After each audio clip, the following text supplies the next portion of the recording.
E aqui estamos nós, de volta, parte 2, e vamos falar do penhor agora. Um direito real de garantia. Aliás, eu elegi dois direitos reais de garantia fundamentais para nós desenvolvermos a nossa preparação, aí, os nossos estudos para o TJ de Alagoas. O primeiro é o penhor. Depois a gente vai falar um pouco sobre a hipoteca, tá? O que é o penhor? O penhor é um direito real de garantia. Se é uma garantia, pressupõe a existência de uma obrigação principal, claro. Mas o penhor é um direito real de garantia que se caracteriza pela transferência da posse direta do bem móvel, via de regra. O penhor é uma garantia sobre bem móvel. O penhor é uma garantia sobre bem móvel e se caracteriza, em regra, pela transferência da posse direta do bem móvel dado em garantia para o credor, que a gente chama de credor pignoratício. Vou lhe dar um exemplo para você entender. Imagine que eu preciso de R$ 1.000. Eu preciso de R$ 1.000 emprestado, contrato de empréstimo. Eu lhe procuro e lhe peço emprestado R$ 1.000. Você diz, olha, Roberto, eu preciso de uma garantia. Eu lhe empresto esse dinheiro, não tem problema, desde que você me dê uma garantia. E eu digo, poxa, mas qual garantia você quer? Ah, não sei, Roberto, deixa aí os seus anéis, deixa um relógio, deixa algum bem móvel, deixa o seu telefone, deixa algum bem móvel aí em garantia. Tá, isso é penhor. A gente estabelece um contrato de penhor, onde eu identifico o empréstimo adotado, a data do vencimento e o bem móvel dado em garantia. E eu transfiro a posse, não o domínio, hein? A posse direta do bem móvel para você, credor pignoratício. Se eu pagar a dívida, você me devolve o bem. Se eu não pagar a dívida, você executa o penhor.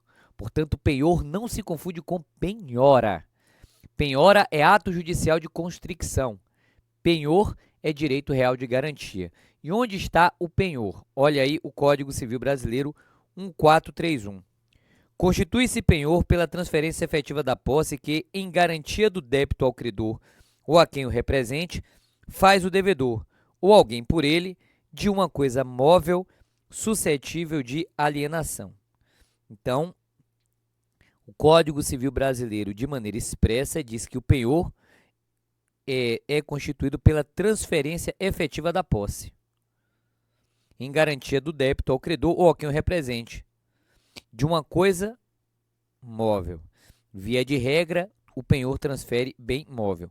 E existem casos como penhor rural, industrial, mercantil e de veículos, nos quais as coisas empenhadas continuam em poder do devedor. Mas, em regra geral, o penhor comum se caracteriza pela transferência da posse direta. Nem todo penhor gera transferência da posse. Você viu aqui no parágrafo único. O rural, o industrial, o mercantil, o de automóvel não gera transferência da posse. Mas o penhor comum gera transferência da posse, ok? Para virar direito real, esse contrato de penhor tem que ser levado a registro. Sendo levado a registro, ele tem oponibilidade erga omnes. Ele se transforma em direito real. Logo, esse instrumento do penhor vai ao registro no cartório de títulos e documentos, já que esse instrumento de penhor é um contrato e o bem é móvel, então é registro de títulos e documentos. Muito bem, e aí você passa a ter direitos do credor pignoratício e você passa a ter deveres do credor pignoratício. Aquele que é credor, que recebeu a posse direta da coisa de forma provisória, como garantia real sobre bem móvel, ele tem alguns direitos. Por exemplo, ele terá direito à posse da coisa, ele tem direito de reter a coisa até que lhe seja indenizado, a ser ressarcido por algum vício redibitório da coisa, a promover a execução judicial, não é? Se a obrigação principal não for paga, ele pode executar. Ele tem direito a se apropriar dos frutos, a promover a venda antecipada, se houver autorização judicial, etc. O Código Civil Brasileiro, portanto, confia ao credor pignoratício uma série de direitos imprescindíveis para que ele, digamos assim, exerça o crédito defenda o crédito e a garantia da melhor maneira possível. Mas nem só de direitos vive o credor pignoratício. O credor pignoratício ele também tem obrigações. Por exemplo, o credor pignoratício ele é obrigado a custodiar, a tomar conta, a atuar como se fosse um depositário da coisa empenhada. E ele é proibido de usar. Ele não tem direito de usar, ele tem direito de guardar, é diferente de conservar. Então, ele vai fazer a custódia da coisa como se depositário fosse. É uma obrigação do credor pignoratício. Ele também tem que defender a posse da coisa, dar ciência ao dono da coisa de uma eventual lesão possessória. Ele tem direito de imputar os frutos do que se apropriar e ele tem a o dever, e ele tem a obrigação também de restituir a coisa ou entregar a sobra, né? Finalmente, e já para ganhar tempo, você se depara aí com a extinção do penhor. E a extinção do penhor, evidentemente, se dá com a extinção da obrigação principal. Se o penhor é uma garantia, extinta a obrigação principal, extingue-se o penhor acessório, segue a sorte do principal. Confere? O perecimento também da coisa faz extinguir a propriedade e a própria coisa, a garantia, por via de consequência. Renúncia, confusão, quando a mesma pessoa passa a ter a qualidade de credor e devedor, e dando-se o perdão judicial, a venda do bem ou a adjudicação.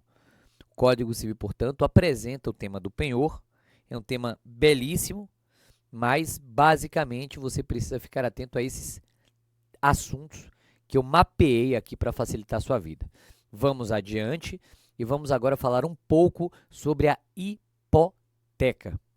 A hipoteca também é uma garantia real. A gente tem a garantia real do penhor, que acabamos de ver, que é sobre bem móvel, e a gente tem a garantia real da hipoteca, que é sobre bem imóvel e sobre outros bens. A hipoteca gira em torno de bens imóveis, mas outros bens também. Você precisa lembrar disso. Você precisa lembrar que a hipoteca é uma garantia real. É um direito real de garantia. Ok, mas você também precisa lembrar que é uma garantia sobre não apenas os imóveis, mas sobre domínio direto, domínio útil, estrada de ferros, bens e materiais. E olha só, navios, aeronaves e outros direitos, inclusive direitos imateriais, como direito de uso especial para fim de moradia, propriedade superficiária, etc. e etc. Então, você tem aí a possibilidade jurídica de se hipotecar um navio, se dar um navio em garantia, de se hipotecar uma aeronave, de se hipotecar o domínio útil, a superfície, etc. E atenção, a hipoteca envolve a garantia sobre o bem principal e sobre os acessórios. Eu também aplico aqui a ideia de que o acessório segue a sorte do principal. Aquilo que a gente chama de teoria da gravitação jurídica, tá? O acessório gravita em torno do bem principal. O acessório segue a sorte do bem principal. O Código Civil Brasileiro afirma que a hipoteca abrange todas as incorporações. A hipoteca abrange todos os melhoramentos, as benfeitorias, todas as construções no imóvel. A hipoteca, portanto, envolve o bem principal e os seus bens acessórios. E é importante que você fique atento a isto. Uma outra informação importante é a seguinte: a hipoteca ela não retira do proprietário do bem hipotecado o direito de vender o bem.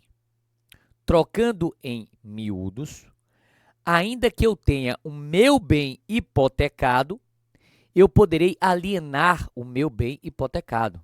Eu não sei quem vai querer comprar, não sei quem vai querer adquirir, mas eu posso alienar, sim, o meu bem hipotecado. Tanto isso é verdade que o Código Civil se preocupou com o assunto a ponto de criar um artigo de lei próprio qualificando como nula a cláusula contratual que proíbe a venda de bem hipotecado. Onde é que está isso, professor? Olha aí. 1475. É nula a cláusula que proíbe ao proprietário alienar. A cláusula que proíbe ao proprietário transferir o bem hipotecado. Portanto, é juridicamente possível, sim, a venda de bem hipotecado. Agora, o adquirente receberá o bem hipotecado com a restrição, assumindo, portanto, o ônus daquela restrição. Claro, a mensagem é muito simples.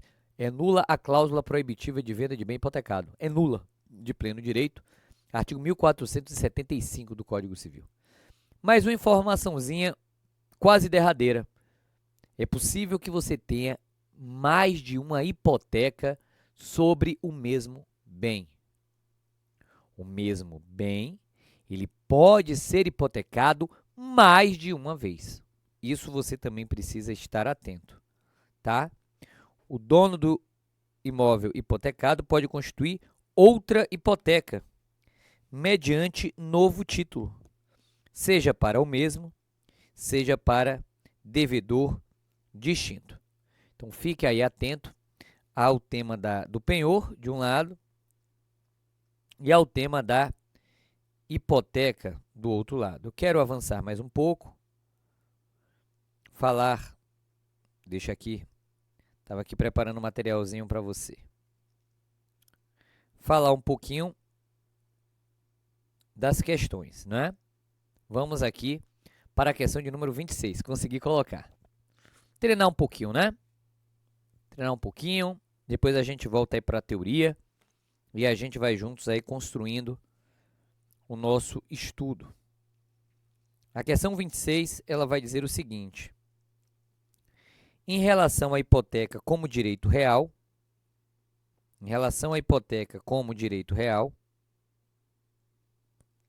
é correto afirmar. Letra A. Os navios não são suscetíveis de hipoteca, uma vez que são bens móveis. Olha aí o que eu estava lhe explicando. E por que eu estava lhe explicando, né? A banca apresentando exatamente uma questão falsa, né? Uma questão equivocada. A letra A é falsa. E o fundamento da letra A, artigo 1473,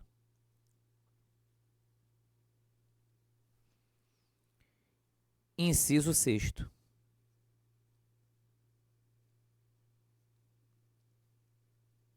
Artigo 1473, inciso 6º. Os navios são, sim, suscetíveis de hipoteca, tá? É possível a hipoteca sobre navios, uma questão da VUNESP de 2019, tá? Então, fique atento a isso. B de bola. O adquirente do imóvel hipotecado, desde que não se tenha obrigado pessoalmente a pagar as dívidas aos credores hipotecários, poderá exonerar-se da hipoteca abandonando o imóvel. E aí, o que é que você acha? Isso é verdadeiro ou isso é falso? Isso é verdadeiro. O gabarito está aqui, ó, na letra B de bola. Onde é que eu acho isso? No artigo 1479 do nosso Código Civil Brasileiro, tá?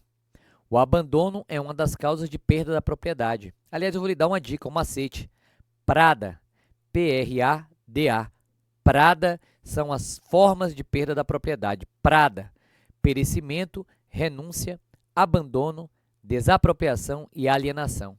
PRADA, perecimento, renúncia, abandono, desapropriação e alienação. Essas são as causas de perda da propriedade. E de fato,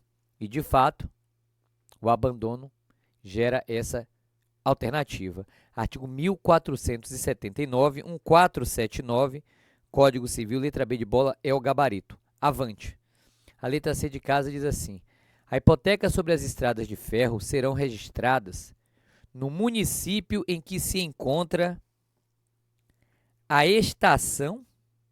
Uau! Hipoteca sobre estrada de ferro. No município em que se encontra a estação da respectiva linha. E aí, o que é que você acha? Isso, na sua opinião, é verdade ou é falso? Isso é falso. O fundamento está no artigo 1502 do Código Civil. As hipotecas sobre estrada de ferro serão registradas no município da estação inicial da linha respectiva. Aqui está dizendo, as hipotecas sobre as estradas de ferro serão registradas no estado do município. Não é no estado do município, é no município da estação inicial. É no município da estação inicial. Então, cuidado com o trocadilho aí da questão para não lhe atrapalhar. D de dado. Ainda que o bem imóvel seja arrematado ou adjudicado, a hipoteca não se extingue. Falso. O artigo 1499 do Código Civil, em seu inciso 6º, diz que é causa extintiva, sim. Diz que extingue, sim, senhor. É de escola. Cabe ao ofendido ou a seus herdeiros, desde que convencionada, hipoteca sobre os imóveis do delinquente. Aqui a gente está falando da hipoteca legal, tá? Para satisfação do dano causado pelo delito e pagamento de despesas judiciais.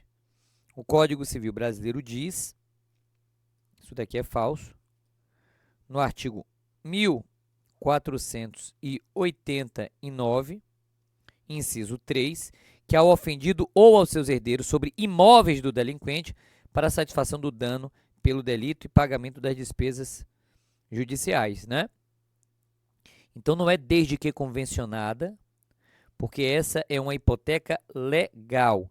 1489, inciso 3. Então, não precisa de convenção para acontecer. Ao contrário disso, decorre do texto de lei, é uma modalidade de hipoteca legal. Mais uma vez, a gente demonstra, por meio de um fato real, provado, que a sua banca, em 2019, perguntou artigo de lei. A sua banca tem esse comportamento. Dificilmente vai vir doutrina, dificilmente virá jurisprudência. Fique atento aos artigos de lei. Claro. Questão 27. Ela diz assim. VUNESP 2019, Câmara de Piracicaba. Vamos lá. Quanto à aquisição e à perda da propriedade, é correto afirmar: enquanto não se promover, por meio de ação própria, a decretação de invalidade do registro e o respectivo cancelamento, o adquirente continua a ser havido como dono do imóvel. O que é que você acha? Você acha que isso é verdadeiro ou você acha que isso é falso? Isso é verdadeiro. A gente já começa com uma questão verdadeira. Artigo 1245, eu expliquei isso para você quando a gente estudou registro. Parágrafo 2º. Dá uma olhada nesse artigo de lei, por favor. Código Civil Brasileiro afirma, e eu reitero o que eu já lhe disse, que o contrato não transfere a propriedade. A transferência da propriedade exige registro. Exige registro para transferir. Sem registro, não transfere a propriedade. Artigo 1245, parágrafo 2º do Código Civil. Portanto, enquanto não se promover a invalidade, o cancelamento, a alteração do registro, você tem ali aquela pessoa ali referida como dono do bem. Há uma presunção relativa, eu lhe disse isso, a esse respeito. Mais uma questão de direito real envolvendo artigo de lei. Olha o que diz a letra B de bola. Aquele que, não sendo proprietário de imóvel rural ou urbano, possua como sua por 5 anos ininterruptos, sem oposição, área de zona rural não superior a 50 hectares. Área rural, né? Se a medida for hectares, a metragem será 250. Então, a letra B ela é falsa, porque ela vai de encontro ao artigo 1239. Mais uma questão que a gente viu hoje. Nós estudamos a usucapião especial rural. Vamos para a urbana agora. A usucapião especial urbana por abandono do lar corresponde à forma de aquisição derivada de propriedade do bem imóvel em sua totalidade. Qual é o erro aqui? Forma originária. Toda usucapião é forma originária de aquisição da propriedade. Relembrando, eu tenho forma originária e eu tenho forma derivada de aquisição da propriedade. Na forma derivada, eu adquiro a propriedade de alguém, com todos os seus históricos. Forma derivada, adquiro de alguém a propriedade. Na forma originária, eu simplesmente adquiro. Eu simplesmente adquiro de forma limpa. Foi assim que eu lhe disse. Quando eu lhe expliquei, inclusive, que a usucapião cancela bem de família, a usucapião cancela a hipoteca e por aí vai. Daí porque a letra C ela é falsa. D de dado. O imóvel urbano abandonado pelo proprietário, com a intenção de não mais o conservar em seu patrimônio, mesmo na posse de outra pessoa, poderá ser arrecadado como bem vago e passar 3 anos depois a propriedade do município. E aí, o que é que você acha? Isso é verdade ou isso é falso? Isso é falso na questão do prazo, tá? É de escola. A propriedade imóvel pode ser transmitida pela tradição.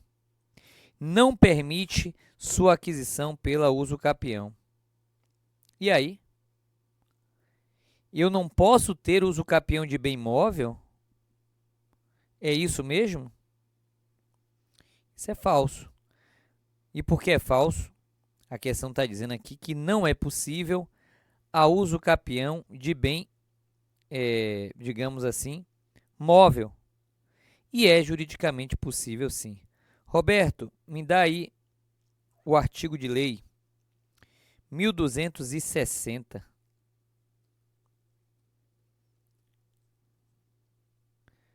Até o 1262 do Código Civil. Usucapião de bem móvel. É um tema juridicamente possível. A letra E é falsa porque diz que não seria possível. Então, a gente fica atento a isso. Vamos avançar para a terceira questão do nosso dia, treinando questões também, já no nosso bloco 2. Vamos para a questão 28. E a questão 28, VUNESP 2019, Prefeitura de Valinhos. A questão 28, ela vai dizer o seguinte. João da Silva deixou joias em um banco como garantia de contrato de penhor. Então, envolve o tema do penhor, né? Como garantia do contrato de penhor.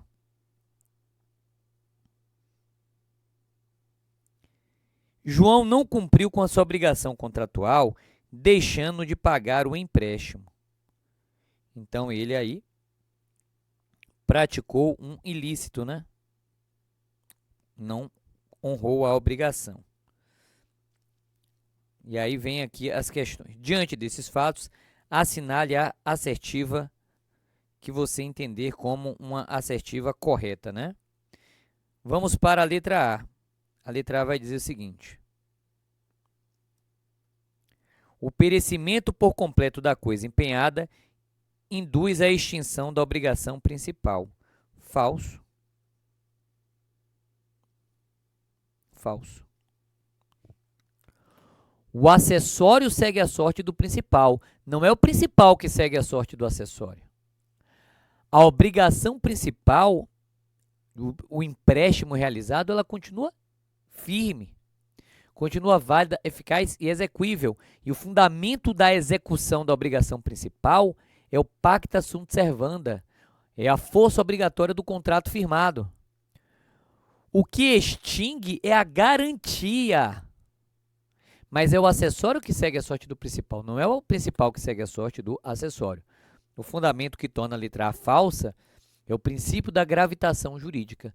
Acessório segue a sorte do principal. Se o acessório perecer, o principal continua ativo, porque o principal é autônomo e se basta em si mesmo. Artigo 92 do Código Civil.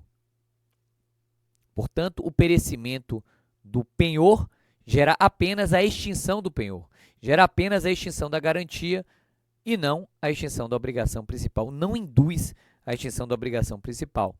Eu poderia indicar aqui, talvez, o artigo 92 para sair um pouco da parte especial e voltar à parte geral, né? Outro artigo que eu poderia utilizar é o 1436, que fala da extinção do penhor e não da obrigação principal. Então, não extingue a obrigação principal. Vamos para a letra B de bola. Nas dívidas garantidas por penhor, o perecimento do bem desnatura e impossibilita o cumprimento da obrigação. Falso. O fundamento é o mesmo, não vou aqui gastar o seu tempo com um fundamento que é idêntico. O acessório segue a sorte do principal, não é o inverso. C de casa. O contrato de penhor perdeu a eficácia e não há que se falar em substituição da garantia. Falso. Eu tenho que ter o reforço da garantia. Se a garantia ela se perde, ela vai precisar ser, digamos assim, reforçada, não é? Quem diz isso? Artigo 1433, em seu inciso 6º, ok? Seu inciso 6º. D de dado. O credor deve ser constrangido a devolver a coisa empenhada ou uma parte dela antes de ser integralmente pago, não. Somente depois de se pagar é que haverá o dever, é que haverá a obrigação do credor pignoratício de devolver, de restituir a coisa, entregar o que sobre, né? Artigo 1435 e seu último inciso, 1435, inciso 5º. Entregar o que souber do preço quando a dívida for paga, e não quando parte da dívida for paga, muito menos antes de ser integralmente pago. Então, gabarito não tem jeito, por exclusão tem que ser a letra E. Vamos lá? O credor pignoratício deve pagar ao proprietário o valor das joias, descontando-se o valor do contrato de penhor. Perfeito. Mais uma vez, aquela casadinha que nós fizemos aí do 1433, né? 1433 do nosso Código Civil, tá? Mais uma questão, você perceba, a sua banca em 2019, quando quis perguntar sobre direitos reais, perguntou sobre uso capião, registro, penhor. Uso capião, registro, penhor. Agora a gente vai pegar uma questão sobre servidão, também de 2019. Sobre servidão. Todos os temas que nós estudamos aqui hoje, né? Vamos treinar. Agora, estamos na questão de número 29, que vai dizer assim: sobre o exercício da servidão, assinale a alternativa correta. Letra A. O dono do prédio serviente poderá embaraçar o exercício da servidão? E aí? Claro que não, né? O dono do prédio serviente, ele deverá facilitar e não embaraçar. Esse embaraçar aí torna essa questão falsa. Roberto, mas me diga qual é o artigo de lei que diz que não pode embaraçar, etc. Vamos aqui. 1383. Então, a letra A é falsa. Mais uma vez, uma questão de artigo de lei. 1383 do Código Civil. B de bola. A servidão não pode ser removida. Precisa continuar? Não, né? Ela pode ser removida sim. Artigo 1384 do Código Civil admite sim a remoção da servidão. Então, a B é falsa. Letra C. Constituída para certo fim, a servidão não se pode ampliar para outro. E aí, verdade. 1385, 1385, parágrafo 1º. Constituindo-se para determinado fim, a servidão não se pode ampliar para outro. Perfeito. D de dado. Se a servidão pertencer a mais de um prédio, e é possível, né, que a servidão pertença a mais de um prédio, serão as despesas custeadas pelo maior? Intuitivamente não, né? Intuitivamente não. Se ela tem mais de um prédio, elas serão rateadas, digamos assim, não é? Então, é errado dizer que ela será, digamos assim, custeada pelo prédio maior. Então, isso daqui é falso. E essa palavrinha aqui, maior, digamos assim, é o que torna falsa a questão. Bom, avante. Vamos para a letra E de escola. As servidões prediais são divisíveis. O que é que você acha? Isso é falso, né? As servidões são indivisíveis e não divisíveis. Você pode aqui utilizar o artigo 1386 e aí você coloca para os dois artigos, né? Para as duas assertivas, tanto para a letra D de dado, quanto para a letra E de escola. E com isso a gente teve aí mais um avanço positivo sobre temas de direitos reais, agora resolvendo questões. Já já a gente volta.